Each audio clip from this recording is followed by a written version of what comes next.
नमस्कार, स्वागत है आपका। सौगंध टीवी देख रहे हैं आप और मैं हूं आपके साथ लता। महाराष्ट्र में चल रही सियासी खींचतान के बीच सुप्रीम कोर्ट ने फिलहाल एकनाथ शिंदे को थोड़ी राहत देते हुए महाराष्ट्र मामले को बड़ी बेंच को इसे सौंप दिया है। यानी कि अब इस पूरे मामले की जो सुनवाई होगी वो बड़ी बेंच करेगा, जिसके बाद फैसला सुनाया जाएगा। शीर्ष अदालत के इस बयान के बाद महाराष्ट्र की राजनीति अब और ज्यादा गर्माने वाली है, क्योंकि पूर्व सीएम उद्धव ठाकरे की याचिका पर अहम फैसला आने वाला था, लेकिन अब फिलहाल के लिए इसे टाल दिया गया।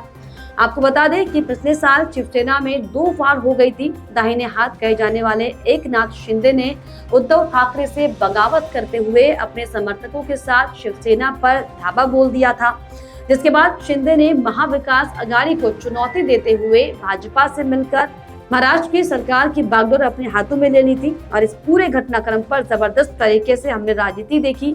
उद्धव ठाकरे से बगावत करने के बाद और बीजेपी से मिलकर सरकार बनाने तक एकनाथ शिंदे को काफी मुश्किलों का हालांकि सामना करना पड़ा था।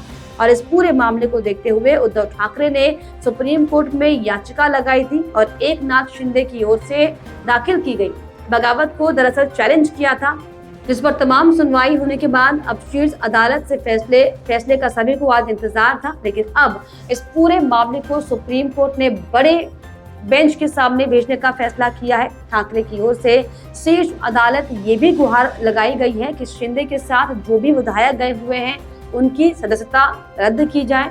अब ऐसे में सुप्रीम कोर्ट ने क्या कहा, अगर ये आपको हम बताएं तो महाराष्ट्र की उठापटक सियासत को लेकर शीर्ष अदालत ने दरअसल साफ लफ्जों में ये कहा, स्पीकर ने सही व्हिप जानने की कोशिश नहीं की। कोर्ट ने कहा कि आंतरिक मामले को लेकर फ्लोर टेस्ट सही नहीं है। इसके अलावा सुप्रीम कोर्ट ने ये भी कहा कि राज्यपाल को अंदरूनी मामलों में दरअसल नहीं पढ़ना चाहिए था।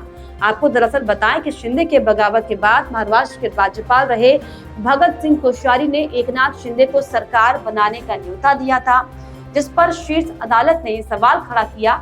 वहीं उद्धव के इस्तीफे पर सीजेआई ने साफ कहा कि ठाकरे ने बिना फ्लोर टेस्ट के इस्तीफा दे दिया था, उन्हें फ्लोर टेस्ट का सामना करना चाहिए था।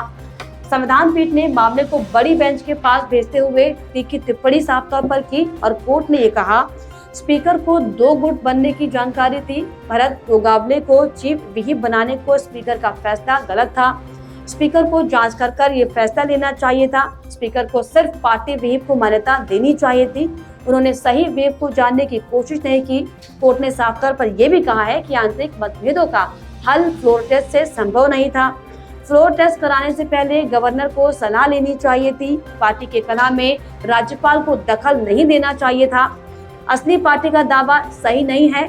चुनाव आयोग को सिंबल जारी करने से नहीं रोका जा सकता। वहीं विश्वास मत के लिए अंदरूनी कला का आधार काफी नहीं है। सुप्रीम कोर्ट ने राज्यपाल के फैसले पर दरअसल साफ तौर पर सवाल उठाते हुए ये भी कहा कि गवर्नर ने जो फैसला लिया था वो संविधान के खिलाफ था। कोर्ट ने साफ तौर पर यह भी कहा कि सरकार बहाल नहीं हो सकती थी, क्योंकि सीएम पहले ही अपना इस्तीफा सौंप चुके थे।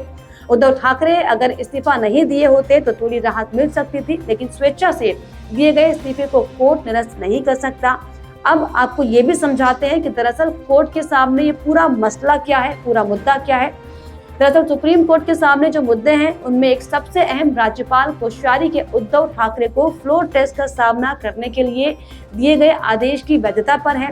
दरअसल कोश्यारी के फ्लोर टेस्ट का आदेश देने के अगले ही दिन उद्धव ठाकरे ने मुख्यमंत्री के पद से इस्तीफा दे दिया था, जिसके बाद महाराष्ट्र की राजनीति में उठापटक मच गई थी। इसी के साथ राज्यपाल की ओर से शिंदे को सरकार बनाने के लिए कोश्यारी के निमंत्रण की वैधता पर भी सुप्रीम कोर्ट फैसला हालांकि इस पर आने वाला है।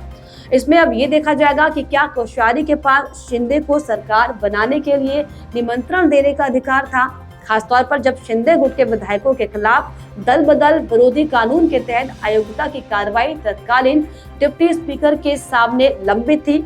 और ऐसे में अब इस घटनाक्रम के बीच अगर जो फैसला आने वाला है, अगर फैसला शिंदे के पक्ष में आ जाता है तो देखिए सुप्रीम कोर्ट का फैसला एकनाथ शिंदे के पक्ष में जाता है तो ये बड़ी राजनीतिक जीत शिंदे के लिए होगी। इसके साथ ही वो राज्य में लंबी पारी की तरफ जाने वाले खिलाड़ी बन जाएंगे। ये नहीं, सुप्रीम कोर्ट से मुहर लगने के बाद उन्हें शिवसेना यानी कि उद्धव ठाकरे गुट की पार्टी के पारंपरिक मतदाताओं को अपनी तरफ खींचने की कोशिश का मुकाबला करने में मदद मिल जाएगी। इससे मुंबई महानगर पालिका के चुनाव में शिंदे गुट की संभावना को मजबूती साफ तौर पर मिलेगी। शिंदे के पक्ष में फैसला आने से एक बार फिर से उद्धव गुट से दलबदल का दौर जो है वो साफ तौर पर शुरू हो सकता है। लेकिन वहीं दूसरी ओर अगर उद्धव ठाकरे हारते हैं तो वहीं इस पूरी मामले की सुनवाई चीफ जस्टिस डीवाई चंद्रचूड़ की निगरानी में हालांकि हुआ है और ऐसा अंदेशा साफ तौर पर है कि ये अंदेशा लगाया जा रहा था कि अब लगभग जो है फैसले पर सुनवाई हो जाएगी, लेकिन अब ये नहीं हुआ। और अगर अब ऐसा नहीं होता है तो राजनीति को समझने वाले ये कहते हैं कि अगर सुप्रीम कोर्ट उद्धव ठाकरे के पक्ष में फैसला सुनाते हैं तो महाराष्ट्र की सियासत में भूचाल आ सकता है। ऐसा भी हो सकता है कि एकनाथ शिंदे को सीएम पद से इस्तीफा तक देना पड़ जाए। हालांकि जानकार ये भी मानते हैं कि अगर एकनाथ शिंदे के पक्ष में फैसला शीर्ष अदालत से आता है तो सरकार पर कोई इसका प्रभाव हालांकि नहीं पड़ेगा, लेकिन इसे ठाकरे के राजनीतिक करियर में एक बड़ी हार के तौर पर साफ तौर पर देखा जाएगा।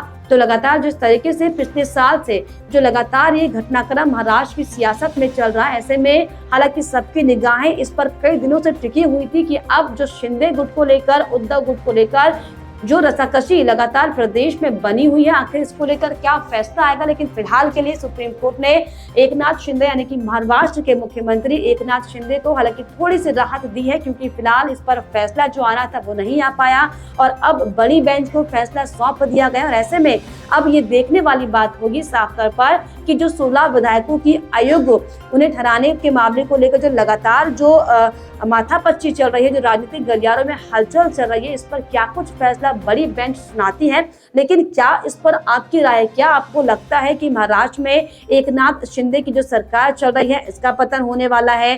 क्या उद्धव ठाकरे महाराष्ट्र में वापस कमबैक कर सकते हैं? अपनी राय हमें कमेंट बॉक्स में जरूर दीजिएगा। साथ ही हमारे चैनल को सब्सक्राइब करना भी ना भूलें। आप देख रहे हैं सौगंध टीवी, सौगंध वतन की।